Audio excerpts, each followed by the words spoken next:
Bismillahirrahmanirrahim. Assalamualaikum warahmatullahi wabarakatuh. Bapak Ibu bagian MB dan hari ini Ibu Fitra, Bu Jamini, Bu Hani, Bu Rere, Pak Ota. Terima kasih sudah hadir di sini. Saya mencoba untuk memberi pemahaman tentang apa itu korupsi dan bagaimana cara kita menyikapi tentang sikap anti korupsi. Baik, sebelumnya kita mulai dari pantun dulu ya Bapak Ibu ya. Elok kalau kita tidak menyampaikan pantun. Elok ratu memakai mahkota. Cakep. Mahkota dipakai menyambut tamu. Cakep. Sapaan salam pembuka kata, ciri adab orang berilmu. Assalamualaikum warahmatullahi wabarakatuh. Waalaikumsalam warahmatullahi wabarakatuh. Izin, walaupun pada dasarnya Bapak Ibu sudah mengenali saya, hari-hari kita sudah sering berinteraksi, tapi tidak ada salahnya saya menyampaikan biodata saya, alamat, kemudian untuk akun medsos saya bisa dilihat ini akun IG-nya sama alamatnya ya. Nah, untuk sementara sebelum kita mulai, kita coba saya kasih waktu 5 menit untuk Bapak Ibu mengisi pretest ya, 5 menit ya. Silakan Bapak Ibu, bagaimana pemahaman Bapak Ibu untuk mengikuti pretest ini? Boleh nyampe ya? Yang ada di grup ya, yang ada di grup. Siap dulu. Pretest. Ayo sekian. Mulai ya, 5 menit. Apa yang dapat menjadi? Biarkan.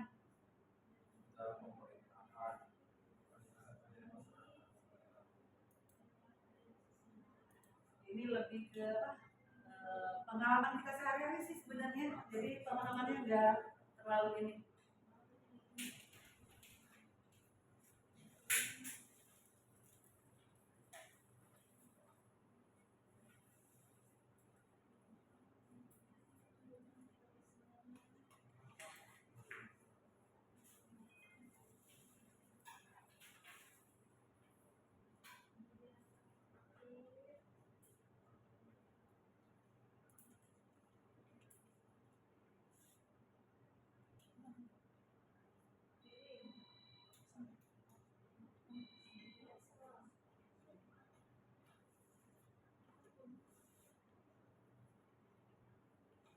Bu Fitra udah?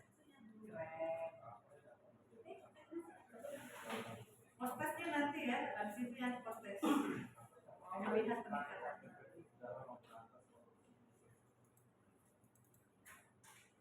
Kalau ada yang sudah, info ya. Jadi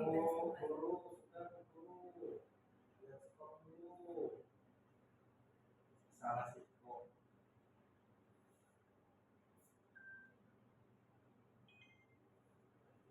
Sertaan dalam distribusi sumber daya.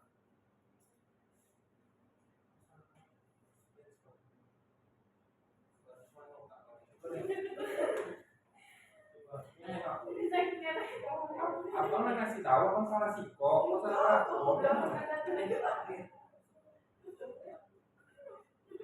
serius.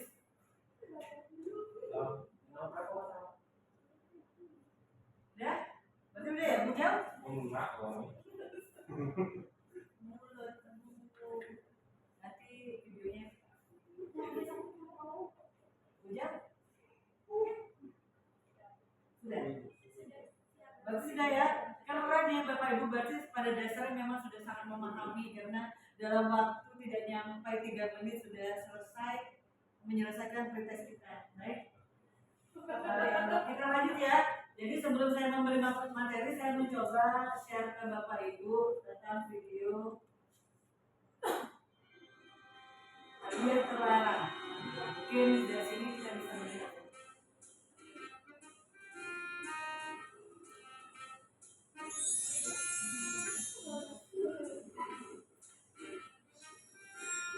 Karena dimanapun video ini ada dalam kehidupan sehari-hari, mungkin nggak bagi sebagian birokrasi ya yang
gratifikasi melalui go.kpk.go.id.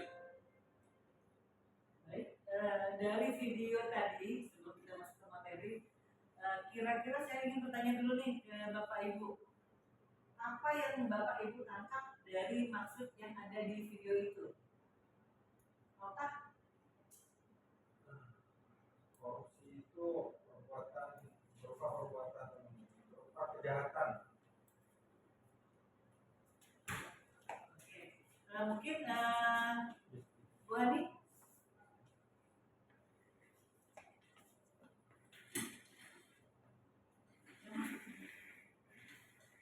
Jadi enggak, yang video tadi, saya bilang yang video tadi kan ada pemberian hadiah, kemudian pemberian hadiah ya ke pelat, ke ke birokrat ya, dan hari ke bapak yang tadi. Kemudian ada tengah waktu hari pertama, kemudian tengah waktu hari ke-5, kemudian ada tengah waktu lagi hari ke-25. Kemudian ada lagi waktu angka yang menunjukkan bapak itu sambil menerima hadiah itu sambil bercucuran keringat kan tadi kan, kenapa yang ke hari ke-35. Jadi intinya kalau kita mendapat gratifikasi akibat dari pelayanan yang kita berikan, kita wajib melaporkan penerimaan kita itu melalui tadi, laporkan ke KPK, ke situs yang tadi. Maksimal waktu kita untuk memberi laporan itu 30 hari. Jadi kalau udah 35 hari itu udah melebihi waktu ya Bapak. Tadi kan seperti itu ya. Itu ya gambarannya untuk video tadi. Baik, sekarang kita masuk ke pemahaman kita mencoba mendalami lebih lanjut apa itu korupsi. Baik. Korupsi itu berasal dari bahasa Latin yaitu yang artinya busuk, kemudian rusak, kemudian menyogok. Secara harfiah, korupsi bisa diartikan kebusukan, kejahatan, ketidakjujuran, dan tidak moral ya. Sedangkan menurut kamus bahasa Indonesia, korupsi itu berarti penyelewengan, penggelapan uang negara atau perusahaan dan sebagainya untuk kepentingan pribadi. Nah, korupsi ini sendiri sudah tertuang di dalam Undang-Undang Nomor 31 Tahun 1999. Kemudian Undang-Undang 10 diubah dengan Undang-Undang Nomor 20 Tahun 2021 yang sudah menjelaskan makna dari korupsi.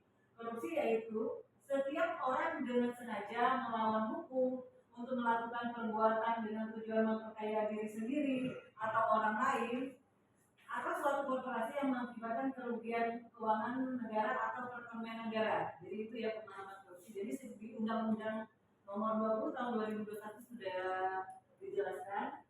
Nah, kemudian kita melihat dulu apa penyebab korupsi dan teori-teori penyebab korupsi. Penyebab korupsi ini ada dua macam, penyebab dari faktor internal, kemudian penyebab dari faktor eksternal. Lalu biasanya faktor-faktor penyebab korupsi ini kita lihat dari teorinya ada berbagai macam teori sebenarnya yang digunakan untuk mencari penyebab korupsi. Tetapi kali ini saya mencoba menuangkan menggunakan teori segitiga Freud. Jadi teori segitiga Freud ini ada 3, yaitu ada faktor pressure, tekanan, kemudian ada faktor opportunity, kesempatan, kemudian ada faktor rasionalisasi. Kalau faktor pressure ini seperti yang mungkin yang Bapak Ibu pahami di sekeliling Ibu, di kondisi di kita, kadang-kadang seseorang karena ada hal mungkin faktor tekanan, itu dari internal, misalnya kebutuhan pribadi atau kebutuhan yang tidak mencukupi hingga yang bersangkutan memaksakan dirinya untuk melakukan tindak korupsi, ataupun bisa juga dari faktor kondisi eksternal yang seperti yang tadi, kondisi tiba-tiba dari pihak yang menerima layanan memberi suatu hadiah sehingga sedangkan kita tidak melaporkan dan kita menerima, dan itu bisa salah satu menjadi faktor korupsi. Kemudian faktor opportunity atau kesempatan. Nah, ini kesempatan ini kadang-kadang si pelaku, dalam hal ini si pejabat atau si pemberi layanan itu tidak punya niat untuk melakukan korupsi, tetapi karena tiba-tiba pada dalam satu kesempatan, misal ini dalam satu pengadaan ada perusahaan menawarkan untuk nilai uang fee, uang apa, nah itu diterima. Hal-hal itu kadang-kadang karena udah di depan mata, mungkin nilai besarannya besar, jadi apa lagi mungkin dibikin ya, akhirnya diterima padahal itu salah. Nah, hal seperti itu ya faktor kesempatan. Kemudian faktor rasionalisasi, nah ini adalah pembenaran. Seringkali misalnya kita anggaplah ya, korupsi itu tidak melulu tentang keuangan, bisa juga tentang waktu. Misalnya kita korupsi waktu, misalnya kita ambil kebiasaan kita. Misal kita seharusnya memang kita sudah diterapkan di dalam satu aturan, kita harus pulangnya jam 4. Tiba-tiba karena kita merasa tidak punya lagi pekerjaan dan kita mungkin bosan di dalam ruangan, kita tiba-tiba langsung pulang. Nah itu juga suatu korupsi waktu, dan itu kita merasa karena kita terbiasa, kita membenarkan tindakan kita. Nah itu sebenarnya yang seperti itu yang kita anggap rasionalisasi. Silakan Bu Rina, duduk. Jadi seperti itu ya untuk faktor penyebab. Kemudian, nah ini saya ingin mengungkapkan tentang perbedaan gratifikasi, pemerasan, dan suap. Sebelumnya kita tonton lagi video ini. Ini menggambarkan tentang apa itu hadiah, apa itu gratifikasi, apa itu pemerasan. Hadiah tersebut dapat berevolusi dari yang awalnya bersifat netral menjadi pemberian yang ilegal. Hadiah merupakan pemberian yang bersifat wajar, kekeluargaan, dan tidak terkait sama sekali dengan jabatan. Namun, jika hadiah tersebut diterima oleh penyelenggara negara atau pegawai negeri, bisa disebut sebagai gratifikasi. Gratifikasi dapat dianggap ilegal jika yang diterima oleh penyelenggara negara atau pegawai negeri berhubungan dengan jabatan dan berlawanan dengan tugasnya, seperti suap dan pemerasan. Lalu, bagaimana cara membedakan gratifikasi, suap, dan pemerasan? Gratifikasi sering dianggap sebagai hadiah tersebut karena bisa datang seketika tanpa kita. Terkadang, pembeli memberikan gratifikasi tanpa menuntut sesuatu di awal. Tapi, hal terakhir meminta balas budi. Karenanya, penyelenggara negara atau pegawai negeri harus bisa menganalisis apakah gratifikasi yang diterima masih bersifat netral. Jika sifatnya transaksional serta bertujuan agar penerima melakukan sesuatu sesuai dengan kehendak pembeli, maka bisa disebut sebagai praktik suap. Bentuk pemberiannya bisa berupa hadiah atau bahkan berupa janji. Nah, bagaimana dengan pemerasan? Pemerasan terjadi jika penyelenggara negara atau pegawai negeri menyalahgunakan kekuasaannya dengan cara memaksa atau meminta sesuatu kepada masyarakat sebagai bentuk pelayanan publik pada pengusaha, bahkan pada rekan kerja. Apakah perbedaan ketiganya? Pemberian hadiah jadi lebih bermakna kalau ada maksud tersembunyi di baliknya. Bersama KPK, ayo laporkan mengenai lebih jauh gratifikasi yang kita terima. Untuk melakukan gratifikasi, klik. Ya, jadi itu tadi yang membedakan gratifikasi itu apa, kemudian suap itu apa, kemudian pemerasan itu apa. Nah, di sini Bapak Ibu bisa membaca sendiri ya. Jadi kalau gratifikasi itu si pemberi dan si penerima itu tergolong memiliki niat jahat. Tetapi bentuk kegiatannya tidak transaksional. Ciri yang dimiliki yaitu pembeli melakukan, jadi si pembeli ini memberikan suatu hadiah karena menginginkan suatu layanan lebih atau mungkin membutuhkan rekomendasi atau apa yang sifatnya untuk mempermudah si pemberi menerima layanan. Kemudian si yang menerima hadiah tadi ya dengan kesadarannya memiliki niat jahat untuk membuat situasi istimewa bagi si pemberi hadiah. Ya, itu gratifikasi ya. Kemudian pemerasan. Nah, pemerasan ini hanya ada di satu tempat. Jadi maksudnya niat jahat hanya ada pada si pemeras.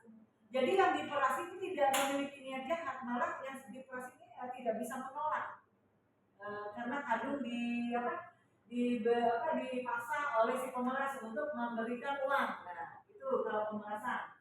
Tetapi kalau suap ini sama, tapi agak berbeda dikit dengan gratifikasi. Bedanya kalau suap ini ada transaksionalnya, jadi antara yang jual kemudian yang memberi suap itu, yang menerima suap itu sama-sama memiliki niat jahat. Bedanya kalau suap ada transaksional, tapi kalau gratifikasi bukan transaksional. Kemudian kita bisa lihat bahaya dan dampak korupsi ya. Ini bisa dilihat. Sebenarnya ada 7 bidang dampak korupsi ini yang dampak korupsi, yaitu mulai dari bidang ekonomi, kemudian bidang sosial dan kemiskinan, bidang birokrasi dan pemerintahan, bidang politik dan demokrasi, bidang perusahaan lingkungan, pertahanan dan keamanan, penegakan hukum. Jadi kalau bidang ekonomi yang jelas, korupsi ini yang jelas memang memberi kerugian bagi keuangan negara. Kemudian bagian sosial dan kemiskinan, yang harusnya program pemerintah mengentaskan kemiskinan di Indonesia terganggu akibat praktek korupsi ini. Nah, kenapa tidak? Anggaran yang seharusnya misalnya kita bisa menyusun anggaran dengan maksimal, dengan efisien dan maksimal, tiba-tiba anggaran itu dibesarkan dan yang seharusnya uang itu memang untuk biaya kita untuk mengentaskan kemiskinan, akhirnya menjadi berkurang. Kemudian kalau birokrasi dan pemerintahan, yang jelas jika kita memberikan layanan publik tidak efisien, itu akan mengganggu dari layanan sehingga masuk dari dampak korupsi. Bagian dari politik dan demokrasi bisa kita lihat dari kemarin kita melakukan pemilu ya, kita mengikuti pemilu. Jadi kalau misalnya para pemimpin politik tidak melakukan pemilu dengan jujur dan adil, saya rasa itu menjadi dampak ya. Dari korupsi. Kemudian dari pertahanan dan keamanan, korupsi juga membawa dampak atas runtuhnya kewibawaan suatu negara menjadi lemah dan tidak berdaya di mata dunia internasional. Karena bisa jadi karena alutsistanya yang lemah ya karena kita tidak disokong dari penganggaran, atau bisa jadi dengan penganggaran yang sudah bagus tetapi dengan pembelian yang tidak efisien itu dapat menyebabkan berakibat di ujungnya alutsista kita lemah. Kemudian di penegakan hukum bisa juga di Bapak Ibu baca juga tentang penanganan perkara yang tidak adil. Baik. Kemudian saya mencoba memberi pemahaman tentang membangun semangat perlawanan terhadap korupsi. Jadi strategi untuk pemberantasan korupsi itu ada 3 sebenarnya. Jadi strategi representatif, kemudian strategi perbaikan sistem, kemudian strategi edukasi kampanye. Jadi kalau representatif ini tindakan. Jadi kapan ada koruptor yang tertangkap ditindak, atau juga misalnya melakukan audit perhitungan keuangan negara, ternyata dari hasil audit itu tampak ternyata ada uang yang diselewengkan, ya penindakan seperti itu ya. Kemudian kalau perbaikan sistem yang seperti yang kita jalankan sekarang, mungkin yang jelas mungkin di kita, baik kami di kelembagaan atau Bapak Ibu yang di RB, kita kan melakukan penyelenggaraan sistem pengendalian internal pemerintah, termasuk yang salah satunya penilaian sakit ya, yang dilakukan oleh Ibu Fitra ya, itu kan bagian dari SPIP kan ya. Nah yang ketiga edukasi dan kampanye, salah satunya edukasi kampanye ya seperti ini, memberi pemahaman ke kawan-kawan apa itu sih korupsi, apa itu anti korupsi. Edukasi juga tidak perlu kita langsung temu kayak gini, bisa juga kita memberi contoh kepada kawan-kawan di sekitar kita dengan perilaku kita yang benar, perilaku yang memiliki integritas, membangun sikap anti korupsi. Nah, membangun sikap anti korupsi melalui nilai-nilai integritas ya, nilai-nilai anti korupsi. Mungkin Bapak Ibu menanyakan, apa sih itu integritas? Pada dasarnya mungkin kita paham integritas itu apa, tapi mungkin untuk menyampaikannya mungkin agak sulit kita mengucapkannya. Integritas yaitu kesesuaian antara pola pikir dari hati yang luhur, perkataan yang benar, dari lisan yang jujur, dan perbuatan yang baik dari jiwa yang tulus. Nah, nilai-nilai integritas ini ada 9, yaitu mulai dari nilai yang jujur, kemudian peduli, mandiri, disiplin, tanggung jawab, kerja keras, sederhana, berani,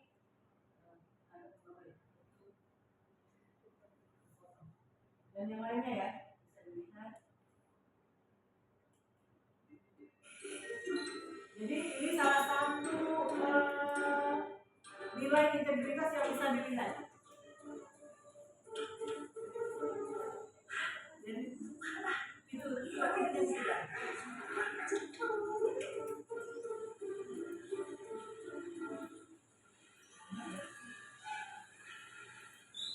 Pernah nggak lihat yang kayak gini? Ini kayak bukan sehari-hari. Ya biasa Bu, habis naik jabatan. Terus ada Satunya Bu, taruh di ruang sebelah. Ada dua.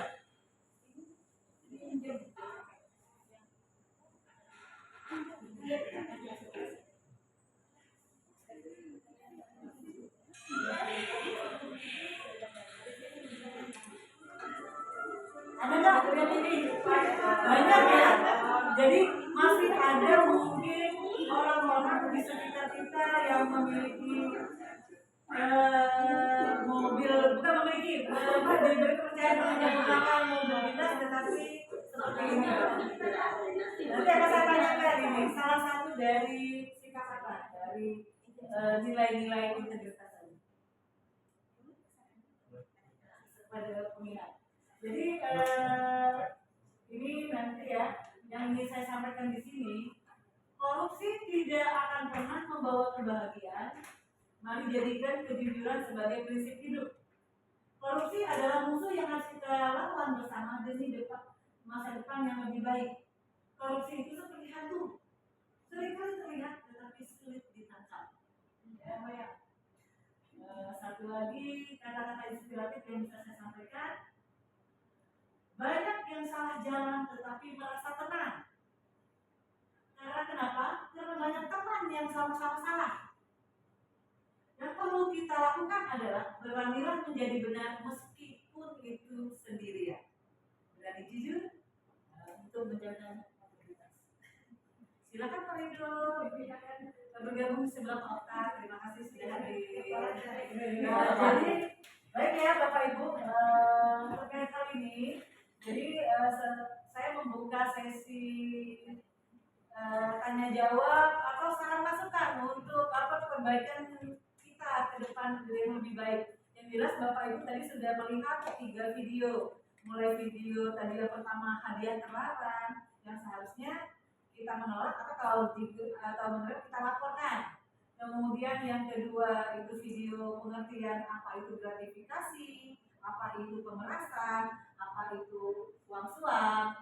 Nah yang terakhir itu flexing maunya pamer ke tetangga punya mobil baru, padahal bukan mobil baru, ternyata mobil dinas. Nah dari hal ini mungkin Bu Fitra, Bu Ririn, Pak Okta, Pak Ridho, Bu Lina, Bu Jawini, Bu Hani bisa mungkin ada hal yang mau ditanyakan ataupun ada hal yang mau dikasih saran masukan, ataukah ada hal-hal yang selama aplikasi kita di lapangan dalam pekerjaan kita yang ternyata kita pada dasarnya kita nggak sadar ternyata kita menyerempet ke arah situ. Nah silakan. Silakan Bu Jawini. Bu Zamzam. Kepada Ibu Dora. Assalamualaikum warahmatullahi wabarakatuh. Waalaikumsalam warahmatullahi wabarakatuh.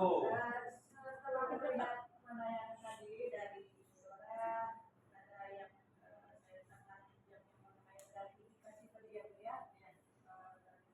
Seandainya ya Bu ya, dalam kehidupan kita sehari-hari kita kan melakukan suatu ini ya, memudahkan orang untuk meloloskan suatu proyek misalnya ya. Tiba-tiba kita itu mendapatkan gratifikasi berupa makanan misalnya Bu. Apakah harus kita laporkan juga? Misalnya kita mendapatkan makanan ya untuk apa ya sebenarnya bukan untuk sogokan. Apakah hal-hal seperti itu harus kita laporkan juga Bu kalau berupa makanan itu? Terima kasih. Terima kasih Bu Jawini. Memang itu yang sering kita alami ya selama ini. Saya juga terus terang sebelumnya memikirkan kalau itu ada ya, itu kebiasaan kita orang ketimuran. Nah ternyata setelah kami kemarin mendapat materi dan dijelaskan oleh narasumber, ternyata jika Jika pemberian itu bersangkutan dengan saat kita memberi layanan, saat kita melakukan kegiatan pengadaan atau apa, walaupun dalam bentuknya makanan, itu masuk kategori gratifikasi. Ya, itu satu. Nah, itu wajib dilaporkan, walaupun hanya sebungkus gorengan, walaupun hanya sepiring gorengan. Beda jika pemberi layanannya, maksudnya beda saat jika kita bisa gini, saya dengan Bu Jawi ini, tapi kita tidak dalam skala melakukan pemberian layanan. Kita mungkin dalam hal mungkin kita memberi kunjungan, kita memberi makanan itu tidak masalah karena tidak dalam skala pemberian layanan. Tetapi kalau memang kita dalam skala pemberian layanan, tapi suatu waktu nanti kita misalnya, nggak usah jauh-jauh Bu Jawi ini ya, kita seringkali ibu-ibu kita punya anak, kita menerima rapot seperti yang Bu Lina tadi mengambil rapot anak nih. Penghargaan kita nih kepada wali kelas, kita nggak ada niat ya, padahal kita tidak mengharapkan untuk memperbaiki niat, karena kita memberi penghargaan. Kita berikan ini kepada wali kelas. Menurut Bapak Ibu salah nggak?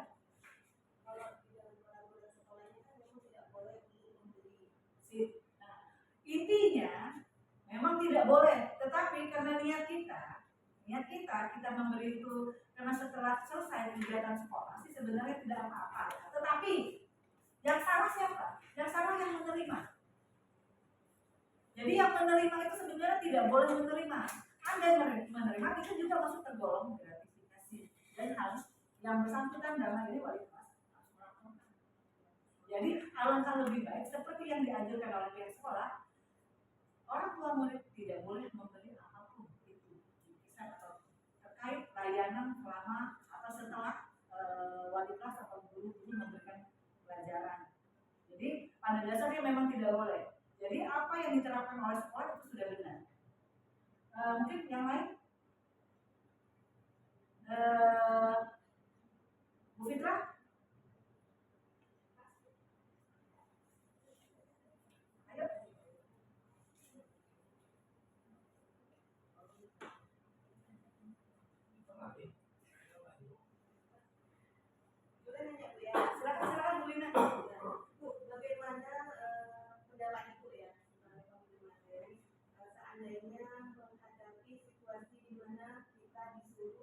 Melakukan sesuatu yang bertentangan dengan nilai-nilai anti korupsi. Kita harus berani menolak. Tapi satu lagi kembali, ya bukan kita menolak mungkin langsung kita lihat situasi, karena kita punya adat. Bagaimana cara kita menolak? Misalnya kepada atasan ya, kita menghimbau kalau ini tidak baik. Jadi kita yang jelas. Ada hal-hal yang tidak sesuai dengan sikap, maksudnya ada hal-hal yang ternyata tidak patut, yang memang itu sebenarnya mengarah ke arah gratifikasi atau kalau mengarah ke korupsi, bentuk suap atau yang lain. Kita harus berani menerapkan nilai-nilai integritas tadi, baik itu nilai kejujuran, kita harus jujur. Kemudian nilai yang paling susah itu sebenarnya seperti yang kemarin ditanyakan oleh narasumber ke kami para peserta, yang paling mudah dalam bersikap dari sikap nilai integritas siapa? Sederhana kita bisa bersikap sederhana, tidak kita berperilaku sederhana, hidup sederhana sesuai dengan kemampuan kita. Tetapi yang paling susah apa? Yang paling susah itu berani menolak jika memang itu salah, berani kita menjawab jika diperintah ternyata itu salah, atau berani menyampaikan kesalahan, yang hal-hal seperti itu. Jadi memang sudah sepatutnya kita mulai menerapkan nilai-nilai integritas yang 9 itu tadi. Kalau yang lain mungkin kayak misalnya kerja keras, kita pada dasarnya di lingkungan kita sudah menerapkan ya. Kemudian kalau tanggung jawab pada dasarnya saya tahu Bapak Ibu juga selalu menyelesaikan yang menjadi tanggung jawabnya dalam pekerjaan atau dalam hal yang lain. Tapi yang paling susah itu tadi ya, berani menolak jika itu salah. Mungkin yang lain juga Papa, Bu Ririn, ya. Ridho? Lagi? Boleh nanya lagi? Boleh.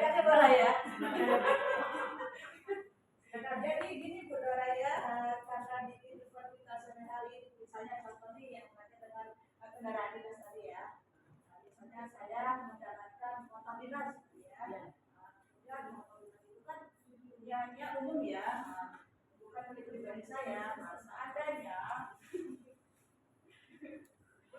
seandainya teman saya ini mau pinjam nih, nah, saya nggak kasih, apakah saya dilaporkan juga ataukah itu tindakan korupsi juga Bu? Atau bagaimana kita? Apakah bisa dilaporkan saya mendapat sanksi? Gimana Bu penjelasan dari umumnya? Sekarang kita melihat sekarang motor dinas digunakan untuk maksudnya gini, motor dinas diberikan untuk keperluan dinas. Yang perlu saya ingatkan di sini. Jadi keperluan dinas itu hanya bisa kita pakai dari rumah ke kantor, kemudian dari urusan kantor. Tetapi kalau kita gunakan malam-malam ini, misalnya untuk belanja, seharusnya itu udah salah seharusnya ya. Karena kenapa? BBM-nya kita ditanggung oleh pihak negara, kemudian kendaraan negara. Jadi memang ingat nggak tokoh Umar itu ya, kalau nggak salah ya, tokoh Abu Bakar. Jangankan motor dinas, lampu pun beliau kalau tidak untuk urusan pemerintahan beliau tidak mau menggunakan. Ya, jadi saya rasa yang pertama, kalau selagi teman yang menggunakan digunakan untuk keperluan dinas pekerjaan yang bersangkutan dengan pekerjaan itu, saya rasa tidak ada salahnya dengan catatan. Karena tanggung jawab peminjaman itu diserahkan kepada yang misalnya dalam hal ini Bu Jaw ini ya, peminjaman. Berarti Bu Jaw ini yang bertanggung jawab. Yang bersangkutan misalnya Bu Hani yang mau meminjamkan, mungkin apakah dengan cara surat peminjaman, dibuktikan dengan surat peminjaman. Kita kan ada semacam aturan-aturan yang selama ini administrasinya ya. Apakah nanti cukup dengan via surat peminjaman, dibuktikan dengan via WA foto. Ini loh dikerjakan dalam hal ini. Kalau memang benar-benar bisa kita buktikan. Jadi saya rasa selagi digunakan, catatan ya, digunakan untuk dinas, saya rasa tidak masalah. Yang jadi masalah kalau kita gunakan bukan untuk dinas, untuk ke pantai, atau oke di hari kerja, tapi di hari kerja yang bersangkutan minjam untuk keperluan pribadi, itu salah. Kenapa saya bilang keperluan pribadi? Misal keperluan pribadinya misal untuk pergi antar anak, itu salah, ya. Jadi yang benar kendaraan dinas digunakan untuk keperluan dinas. Termasuk tadi yang saya sampaikan tadi, kan tadi kita sudah melihat dengan sendirinya ya.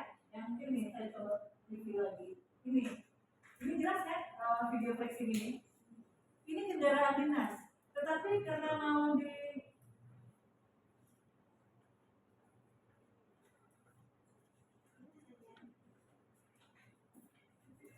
untuk yang ini tadi kita jelaskan ya, karena untuk keperluan apa? Keperluan pribadi, karena untuk pamer. Jadi kan kendaraan dinas itu malah diganti. Ini jelas salah. Ya. Ini salah satunya. Dan ini masih sangat banyak. Saya nggak bilang pejabat atau apa ya, mungkin oknum lah. Oknum yang melakukan hal seperti ini. Karena tadi sudah ini ya, baik ini sudah selesai. Karena tadi masih Bapak Ibu mungkin masih ada yang ingin ditanyakan. Cukup ya, karena tadi udah di awal Bu Jaw ini sudah bertanya, di pertengahan tadi Pak Oka sudah bertanya, kemudian di akhir tadi ada 3 pertanyaan juga dari Bu Jaw ini dan dari Bu Ina. Sebagai penutup nanti akan ada pretest, ada post-test, kemudian saya mohon dibantu Bapak Ibu melakukan evaluasi terkait penyampaian kegiatan penyuluhan ini untuk anak-anak ya. Buah durian, buah kuaini. Dijual orang bersama tomat. Kegiatan penyuluhan Santi Korupsi hari ini semoga memberikan banyak manfaat. Ada ya? Batu-batu sudah dibuat. Dipakai lanjut untuk tatakan. Untuk banyak yang salah, ampun dan maaf saya sampaikan.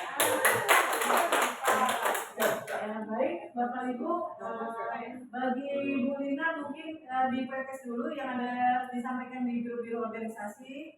Bagi Bapak Ibu sama Rido juga pretest dulu. Setelah pretest baru tolong diisikan postesnya. Nah, setelah postes mungkin saya minta dibantu Bapak Ibu untuk melakukan evaluasi terhadap penyelenggaraan kegiatan ini.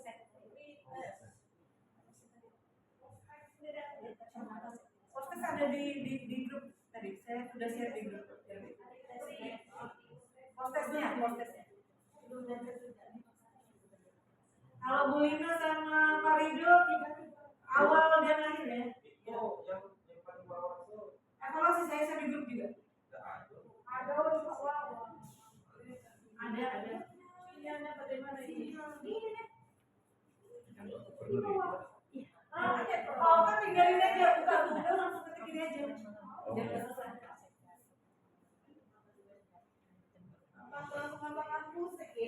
Oh iya tadi saya lupa ya. Yang tadi ini kita ada oleh-oleh mungkin ya terkait ini nanti akan saya bagikan. Enggak, hasil oleh-oleh hasil ini.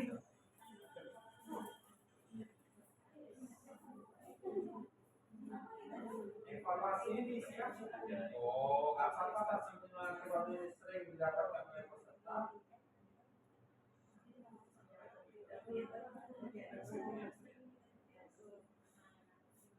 Jauh.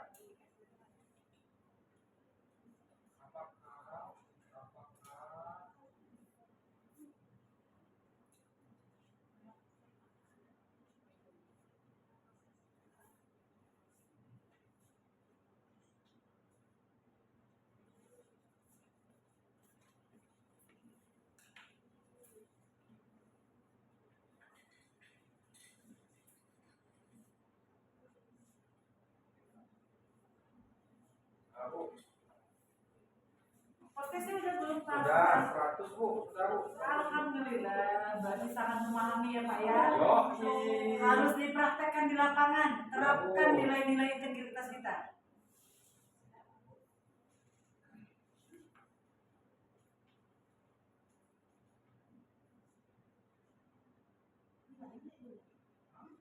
Masih ini. Biarin dulu. Ada sinyal ya yuk. Sinyal kabel, Saya ya. Tahu, kan Bu? Terima kasih.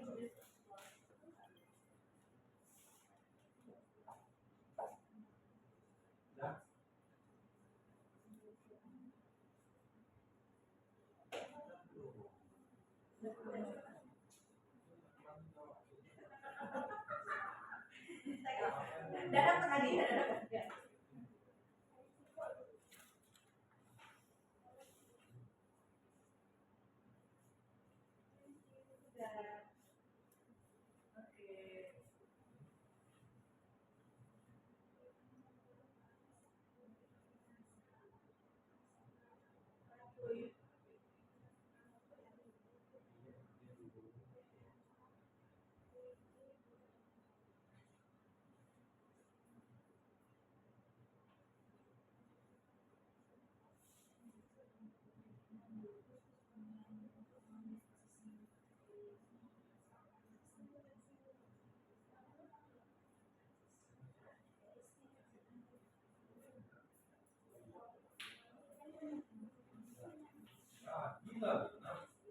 Oke, kalau sudah semua? Atau semua. Baik, saya ucapkan terima kasih kepada Bapak Ibu sudah hadir pada kegiatan memberi pemahaman tentang anti korupsi, mengenali tentang apa itu korupsi. Mudah-mudahan dengan sedikit hal yang saya sampaikan ini, Bapak Ibu bisa menerapkan nilai-nilai integritas di dalam kehidupan kita sehari-hari. Jika selama penyampaian kegiatan ini saya baru ada salah kata, kemudian sikap yang mungkin kurang berkenan bagi Bapak Ibu, saya mohon maaf. Wabillahi taufiq wal hidayah. Wassalamualaikum warahmatullahi wabarakatuh. Waalaikumsalam warahmatullahi wabarakatuh. Ada tanda-tangan dari Terima kasih. Terima kasih Bu ya. Terima kasih. Terima kasih.